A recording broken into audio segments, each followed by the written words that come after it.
श्री बांके बिहारी राम मेरो है, श्री बांके बिहारी राम मेरो है, गोविंद मेरो है, गोपाल मेरो है, गोविंद मेरो है, गोपाल मेरो है। भगवान के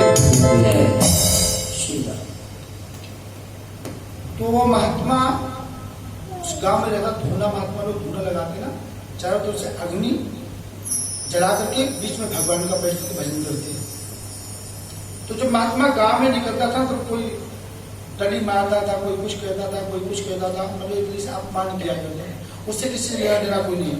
मुझे तो काम ईश्वर से, जगत रूठे तो रूठे, तो भगवान का भजन कर रहे हैं, कुछ भी करो। वो महात्मा भूखा प्यासा मेरे भाई बहन इस कलयुग में सबसे मोस्ट इंपोर्टेंट दान है अन्नदान करिए, किसी को खिलाइए। इससे बड़ा दुनिया में कोई दान, किसी प्यासे को पानी पिलाइए, इससे बड़ा दान दुनिया के अंदर नहीं है। बाबा जा रहे थे तो ऐसे कौन खिलाएगा, बोलिए। बिना कुछ कहे हम लोग जब तक तुमको चढ़ा बढ़ा के बताएंगे नहीं तो तुम कहाँ खिलाओगे, कहाँ पिलाओगे, कहाँ दोगे। जब चढ़ा बढ़ा के इधर उधर से बताएंगे तभी तो समझ में आएगा, तभी तो कुछ काम आगे बढ़ेगा। तो महात्मा ने सोचा कि बिना कुछ किए तो कुछ मिलेगा नहीं। वो यही कहता गया, एक रोटी खिला दो, एक बेटा ले लो, दो रोटी खिला दो, दो बेटा ले लो, चार रोटी खिला दो, चार बेटा, 8 रोटी खिला दो, 8 बेटा ले लो। उस बहू ने सोचा कि कुछ खाने के लिए रोटी तो है, लेकिन कुछ सब्जी दाल की कोई व्यवस्था, थोड़ा सा पूरा घर में पड़ा है, गुरु जी से पूछ लो, अगर खाते हो तो बोल पाओ। गुरु जी से पूछा, गुरु जी और तो कुछ नहीं, गरीबी अवस्था है और कुछ घर में नहीं है, केवल थोड़ा सा बुरा है और रोटी है, अगर आप खाते हो तो लाओ। उस बहू ने, उस बेटी ने एक एक रोटी करके 8 रोटी खिला दिया। कितनी? 8 रोटी खिलाया। बाबा ने जल ग्रहण किया, जा बहू, भगवान तेरी मनोकामना पूर्ण करे, आशीर्वाद दिया। बस फिर वही आके धोने बैठ, गोविंद मेरो है, गोपाल मेरो है, श्री बांके बिहारी चालू कर दिया। इतने में नारद जी का आगमन होता है। उन्होंने कहा कि ये लोग तो पढ़े लिखे समझदार है, ऐसा कौन देगा, बोलिए। कोई ऐसा भक्त है जो कलेजा दे देगा निकाल के? नहीं। वैसे कहता है तन मन धन सब कुछ है तेरा, ये मुंह से कहता है, देता कोई नहीं, केवल कहता है। जब देने की जरूरत पड़ेगी ना, कहेगा तू आगे से पहले, ज्यादा बड़ा भक्त तू है, ठीक है। नारद जी उस महात्मा के पास पहुंचे, गुरुजी गुरुजी, भगवान के सीने में दर्द हो रहा है, भगवान के सीने, बोलो किस औषधि का इंतजाम किया जाए।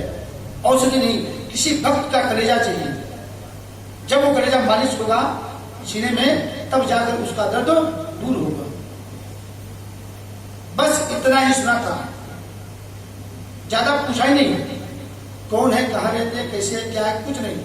एकदम संशय उठाया और धड़ाक से सीना फाड़ के कलेजा दे दिया, ले जाओ मालिश करो।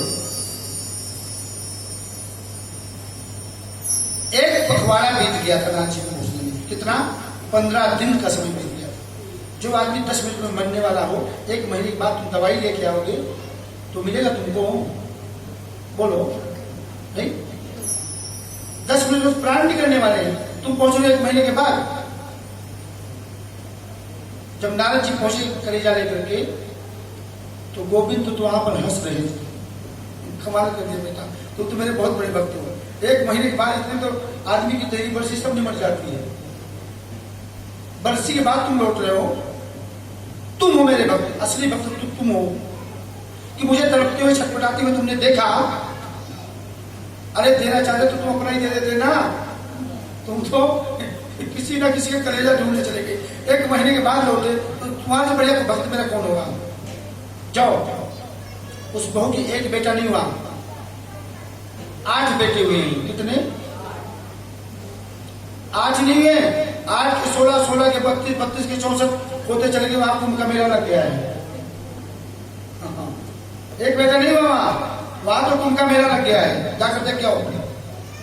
नारद जी के पैर के नीचे धरती सरक गई, लेकिन नहीं, तुम्हारी कृपा से नहीं ना, तुम यहां से जब तो ना मुझे, इसलिए उस ब्राह्मण की कृपा से, उस संत की कृपा से उसकी बात को मैं कहा तो बिठा न जाए देव ऋषि बाणी, संतों की बाणी कभी बिठा नहीं जा सकती, उसको भगवान में भी काटने की समर्थता नहीं है।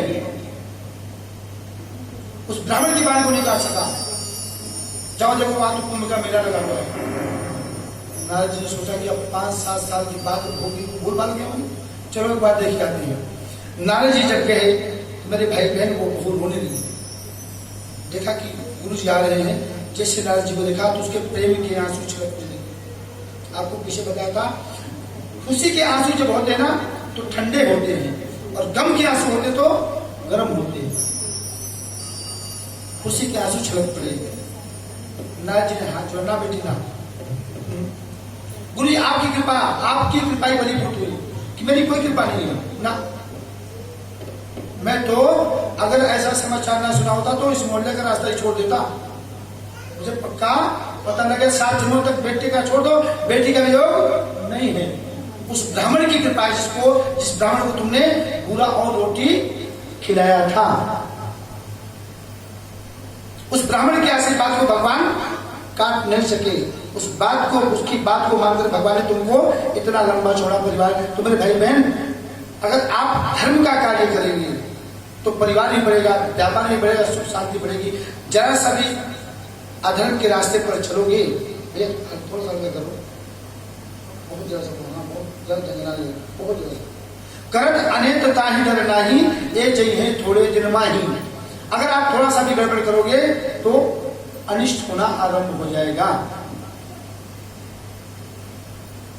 इसलिए मेरे भाई बहन, एक शादी केवट ने कहा था, आपको बता स्टार्टिंग में कि केवट ने कहा कि स्त्री बन जाएगी ना, एक स्त्री की तो पालना करना इसमें महाभारत है, और 2 हो जाए तो घर में क्या होगा बोलो। सब कुछ मंजूर है लेकिन वो मंजूर नहीं है। तो दूसरी वाली आ जाती, दूसरी नाम है उससे, एक दुख बर्दाश्त नहीं होगा कभी भी। लेकिन यहाँ कितने आए, कितनी है 16,000 भाई 16,100। जिसके घर में 2 होने के बाद भी महाभारत चालू हो जाता है, और यहाँ तो लाइन में पड़ी गिन भी नहीं सकते। 16,108। नारद जी को टेंशन हो गया, कुछ तो गड़बड़ है भाई। 1 से 2 हो जाए तो कुरुक्षेत्र वाला चलता है। बोलो भाई बोलो। अगर 1 से 2 देवी हुई तो देवता का रहना भारी हो जाएगा। एक ही भारी कर देती है नहीं, बोलो ये आप लोगों में सुने होगा, एक ही भारी कर दी। कारण है उसका, देवता देवियों के सामने नहीं बोल पाते, कारण है। ध्यान से सुनिए क्या कारण है। वैसे हमारा मल्ला धन्य है कि हर कोई गाय की रोटी निकालता है। कुछ लोग ऐसे होंगे जो पुण्यात्मा जो नहीं निकालते, गाय को मार के भगा देते हैं, लेकिन ज्यादातर लोग निकालते हैं। जो आप भोजन बनाते हैं, पहली रोटी किसकी होती है? गाय की, और दूसरी बोलो हाँ वही डोगी बोगी क्या बोले, डोगी की है, दूसरी उसकी। पहले हुआ करता था, आपने पहली रोटी बनाया तो गाय की निकाल दिया, दूसरी बनाया तो आखिरी वाली जो बच जाता है उसको दे देते हैं। किसको? वही हाँ इतना पढ़ लिखा नहीं, उसको दे देते हैं। आए पतिदेव कैसे आए दुकान से, प्रैक्टिस कैसे भी आए कि भाई रोटी बनानी तो गीला खाना लिया बस। तो 9 बजे क्या गाय को रोटी देने जाती हूँ? नहीं, तुरंत पतिदेव खिला दोगी। पहली रोटी किसको खिला? बोलो ना, गजब बातें बोलती हूँ।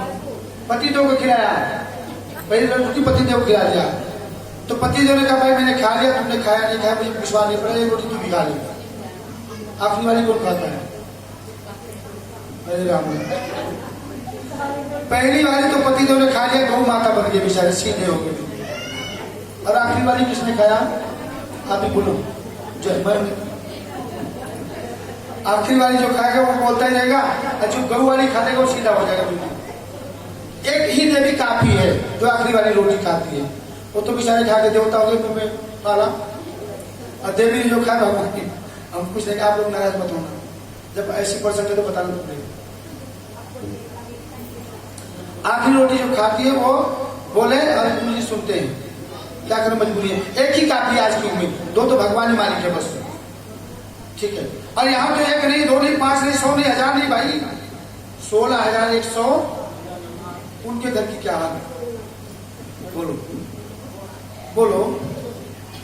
वो तो भगवान थे, वो तो देवता बन गए, लेकिन देवियों में सुना नहीं आपने, देवता है तो देवता थे, देवता है देवता ही रहेंगे, लेकिन देवियों के क्या होगा। जो दो देवी इकट्ठा होते हैं कि भगवान का राम का नाम होता है, और जहां 16,108 नारायण जी को विश्वास नहीं हुआ, दो देवी में इतनी बड़ी खटापट्टी महाभारत है, तो 16,108 में क्या होगा, चलते हैं देखते हैं गुरु जी का क्या होता है। और पहले सुनो तो नारद जी नाराज हो गए, ये तो बहुत भाई होशियार आदमी निकला, मेरा एक नहीं होने दिया। सुना ना कथा आपने, एक विवाह नारद जी ने करना चाहा, तो नारद जी ने सोचा मैं बुढ़ा हो गया हूँ, विवाह भाई बेटे हूँ, शादी विवाह होता है ना उम्र से हिसाब से होता है, कोई हिसाब नहीं बराबरी का। कल आप लोग नहीं आए, जो आए तो सुना था उन्होंने, बराबरी का नहीं करोगे तो गड़बड़ हो जाएगा मामला, फिर जीवन लीला चलेगी नहीं। नारद जी जा रहे थे, पीछे मोहिनी को देखा तो हंसते रेखा दिखा, देखा तो हंस रेखा। नारद जी हैं 90 साल की और कन्या है 18 साल की, इसका विवाह मेरे से हो जाता तो बहुत बढ़िया होगा, तो जीवन बढ़िया। सोचो, शर्म नहीं आ रही है कि मतलब मेरी पोती से भी छोटी है, इसकी रेखा तो बहुत बढ़िया है, इसका पति लक्ष्मीपति बड़े धनवान विद्वान बलवान गुणवान, BMW फराटा बड़ी गाड़ी और एसी सब मिलेगा इसको, सारी समझ लिया। अगर शादी भगवान मेरे से हो जाती तो बस बोले तो कुछ नहीं, लेकिन अपने आप एक बार देखे, एक बार उस कन्या को देखे, कह भी नहीं सकते कि ये तो इतनी एज है मेरी, इतनी एज है और ये सुंदर है, और मेरा मुंह देख लो तो बस रोटी ना मिले। नारायण के पास गए, प्रभु सर्वांग सुंदर आप हैं, सबसे सुंदर आप हैं, 1 सेकंड के लिए आप अपना चेहरा उधार दे दो, मतलब 10-15 मिनट के, आधे घंटे के लिए, जब तक फेरे होंगे, उसके बाद में तुम्हारा सब कुछ इंसान दे देता है, लेकिन चेहरा किसी कोई देता नहीं है। हरि माने भगवान, हरि माने बंदर, कि हरि का स्वरूप सर्वांग सुंदर है। भगवान ने कहा लो तुम्हारी तमन्ना है, एकदम तुरंत उठा करके हरि का रूप दे दिया। देखा लंगूर का रूप देखा है, लंगूर बंदर कितना सुंदर होता है, मुंह सा इतना सुंदर रूप दे दिया, जाओ जाते कन्या तुम्हारे गले में जयमान डाल देगी, इतना सुंदर पर तो किसी को नहीं मिलता जितने सुंदर तुम हो। हरि का रूप दे दिया, अपना स्वरूप अपने आप को दिखाई देता है, अपना मुंह खुद को दिखाई देता नहीं, शीशे में देखते हो, जो कुछ शीशे में देखोगे सब उल्टा दिखाई देता है, सब कुछ शीशे में, आप शीशा ही देखते हो, शीशा उल्टा दिखाई देता है। नारद जी को दिखाई नहीं दिया और स्वयंवर में पहुंच गए, विश्वमोहिनी नाम था उसके नाम, माता लक्ष्मी ही थी वो। नारद जी को अहंकार हो गया था, इसलिए भगवान ने एक सुंदर नगर बसा दिया। उसके बाद नारद जी वहां पर पहुंचे तो 2 गण भी पीछे पीछे चले गए देखने के लिए, देखते कैसे शादी होती बर महोदय की। बर महोदय के ऐसे ही यज्ञ मंडप पर पहुंचे तो सबसे सुंदर मैं हूं। देखते कि जब विश्वमोहिनी जयमाल लेकर आई तो सोचा कि सबसे सुंदर मेरे पास डायरेक्ट ही आएगी। उन्होंने देखा, मुंह तो फेर लिया। जो भक्त भगवान के बैठे थे उनको नारद जी दिखाई दे रहे थे और अनेक प्रकार से रूप उनको दिखाई दे रहा था। नारद जी राजकुमार लग रहे थे अपने आप को। जब इधर देखे तो मुंह फेर दे रहे। उन्होंने सोचा कि मुझे देखा नहीं, कुछ गड़बड़ी क्या है। वो सामने से आके सामने वाली कुर्सी बैठो, इधर बैठ गए, इधर बैठ गए, इधर को मुंह फेर दिया, इधर को मुंह फेर लिया, कमाल की बात। उसके बाद में भगवान खुद आए राजकुमार का रूप बना करके और विश्वमोहिनी ने जय मान दिया। 2 मिनट के अंदर ही तुरंत इतने हंसले जो 2 गण गए थे वो हंसले ताली बजाए, अरे तू सबसे सुंदर हो। यहाँ हजारों लाखों राजकुमार हैं लेकिन सबसे सुंदर, जरा चेहरा अपना जाकर पानी में देखो कितने सुंदर हो। जैसे नारद जी जाकर के पानी में चेहरा देखा, अरे राम राम राम, हरि का रूप थे। हरि का रूप देखते नारद जी प्रसन्न हो गए। एकदम काला वाला जो बंदर का रूप होता है, बंदर का रूप देखा और एकदम तमतमाए हुए क्रोध में आकर के श्राप दे दिया भगवान को। जब भगवान जी के सामने आए तो एकदम श्राप दे दिया। तो नहीं ले गए रमा नहीं कहता। भगवान ने लक्ष्मी का हाथ पकड़ा, निविष्ट मोहिनी का, और लेकर के चलते बने। नारद जी पहुंचे, मैं समझ गया परम स्वतंत्र ना सिर पर कोई भाव ही मने करो तुम सोई, तुम स्वतंत्र हो। अपने आप जो करो, अच्छा करो, बुरा करो, तुम्हारे लिए सब अच्छा है। लेकिन किसी एक का घर बस्ती में तुमने नहीं देखा। एक बार भगवान शंकर का भी घर तुमने ही बिगाड़ दिया। तुम किसी की भलाई नहीं चाहते हो, मैं आज श्राप दे दूंगा। नारद जी पहुंचे और नारद जी तुरंत एकदम श्राप दे दिया। बहुत कठोर शब्द के अंत में श्राप दे दिया, जाओ मैं तुमको श्राप देता हूं। जिस बंदर का रूप तुमने मुझे बनाया है ना, वही बंदर तुम्हारी सहायता करेगा। और जिस पत्नी के वियोग में मैंने इस तरीके से आपने सम्मान करवाया, इसी पत्नी के वियोग में तुम दर दर भटकोगी। भगवान जी ने पल्ला फैला के आशीर्वाद नारद जी को दिया। श्राप भगवान जी ने ले लिया। जैसे श्राप लिया, श्राप स्वीकार करने के बाद में अपनी माया को हटा दिया। नारद जी होश में आ गई।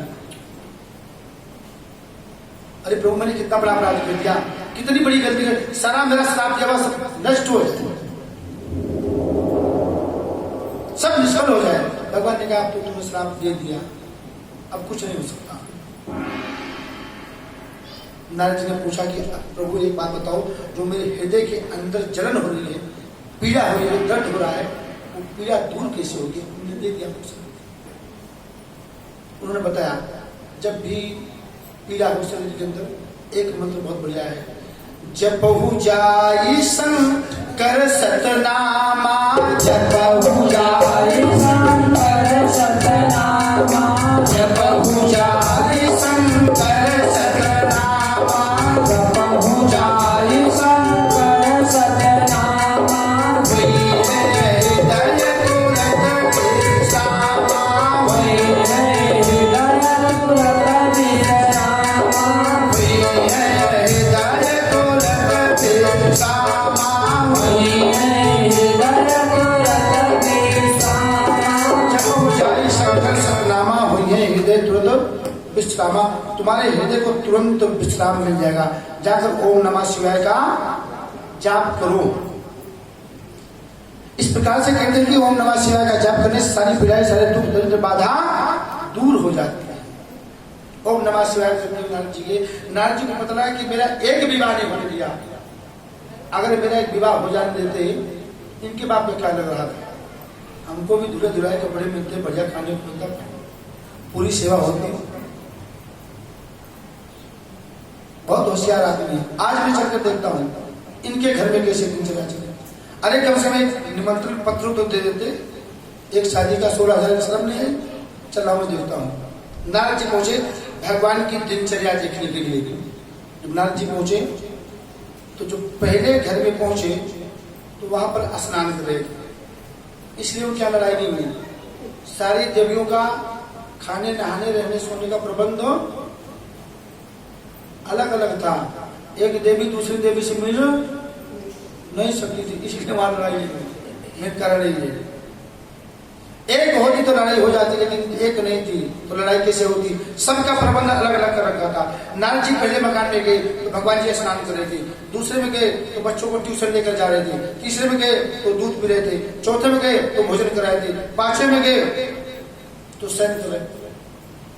नारद जी हो बहुत होशियार आदमी को, इन्हें तो सुरंग बना रखा। इस मकान में गए सुरंग से उस सुरंग में, उस सुरंग से उस सुरंग में। नारद जी भागते फिरे।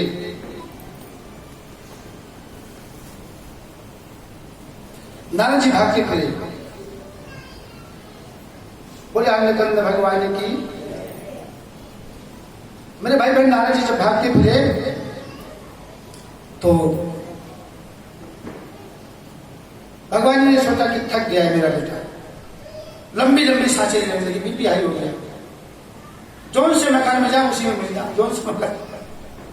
नारद जी की लंबी सांस यानी बुखार होने को तैयार हो गया, लंबी लंबी सांसें लेने लगी। बेटा थक गया है, अब इसको बता ही देना चाहिए। बेटा नारद, घबराओ मत। जहां तुम देखोगे ना, आप बोलते ना हरि व्यापक सर्वत्र समाना, मैं हर जगह कण कण में विराजमान हूं। जहां मैं देखूंगा जो से मकान में, उसी में तुमको मैं दिखाई दूंगा।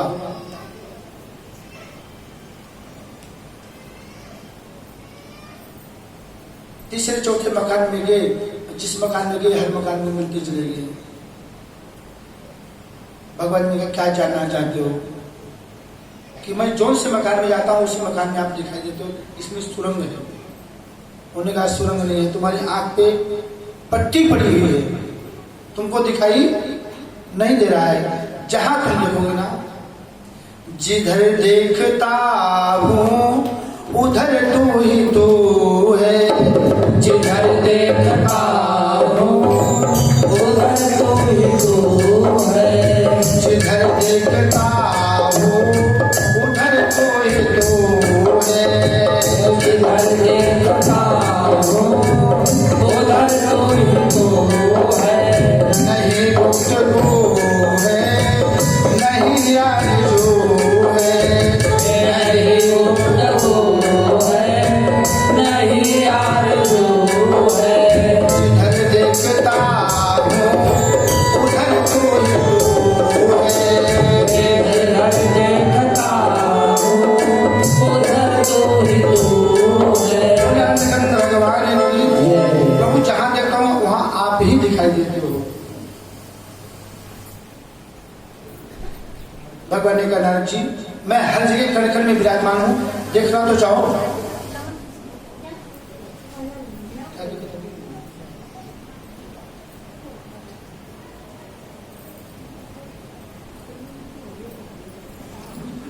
हरि व्यापक सर्वत्र कण कण में मैं विराजमान हूं, देखना तो चाहो, मैं तुमको हर जगह दिखाई दूंगा।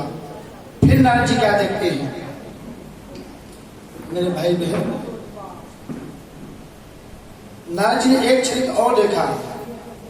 घर में बड़ी सुख शांति, उसके बाद में एक एक के 10 बच्चे हुए, एक एक रानी के कितना 10 थोड़े हैं। बोलो, आप लोग एक में घबरा जाते हो और बोलो आगे बताना पड़ेगा, ताऊ क्या होता है, चाचा क्या होता है, मौसा क्या होता है। वो डैड और मोम जाने दो, डैड बता दो तुझे, तो डैडी कहेगा तुम पिताजी ने छोड़वा दे, तुम्हें चाचा ताऊ को आगे पूछेंगे चाचा ताऊ क्या होता है। एक एक